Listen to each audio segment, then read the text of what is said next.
We took mac and cheese, rolled them into balls, threw some breadcrumbs on them, and now we're gonna deep fry them in the deep fryer. And today we're gonna be finding out if this commercial style fryer can make them crispy without turning all the oil into cheese soup.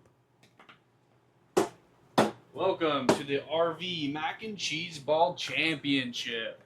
I'm the coach. And I'm the referee. Now we're going to be judging these guys all off of their even cooking, the crunch, and the cheese containment. I believe in you guys. You guys can do it. They're just cheese balls. Now this is a large 1500 watt fryer with an adjustable temperature control and removable pieces for cleanup. Because it draws around 1500 watts, we're giving this RV circuit by itself. All right, microwave, you're sitting this one out. For once, that's actually good coaching.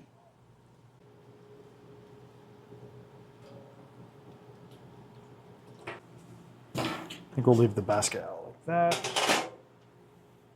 We're setting this guy to 350 degrees, and we're going to time to see just how long this takes to preheat.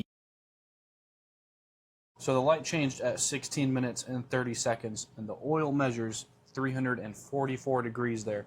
So that's real close to our 350. So we're going to go ahead and start frying these guys. So I'm going to say that is close enough because it doesn't look like that dial was perfectly set to 350. All right, my team is warmed up and ready to go. Let's get them in. So we're going to cook 6 different cheese balls here on one layer here.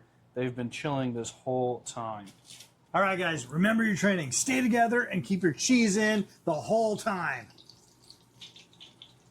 This is the most stressful sporting event that I've ever eaten. Now that they're done frying, we're going to check the outside and see just how many survived without leaking. Looks like all 6 stayed completely sealed. That's championship level cheese containment right there. Upon further review, it does look like we have a loose noodle down in there. That's definitely going to be some points away from Team Macaroni Balls. Who was it? Who was the weak link? Who? All right, here we go. The outside is extremely hard and crispy, while the inside, check that out, soft and gooey, cheesy, just like that. That's pretty cool. That's pretty good. Check that out. It's looking good. All right, now let's see what the ref says.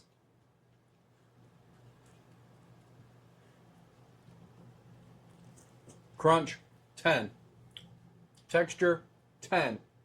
Overall flavor, 10. How many do you have to test? Instant replay.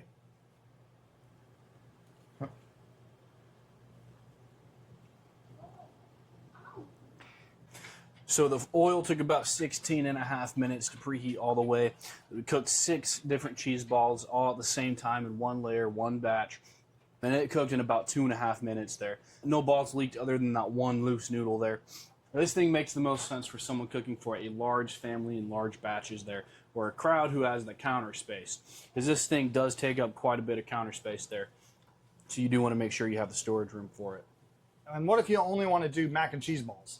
Well, this is probably a lot more oil than you need for just some mac and cheese balls. So what does the winning coach get? Cleanup duty, and I'm taking the team with me. I knew coaching was a thankless job.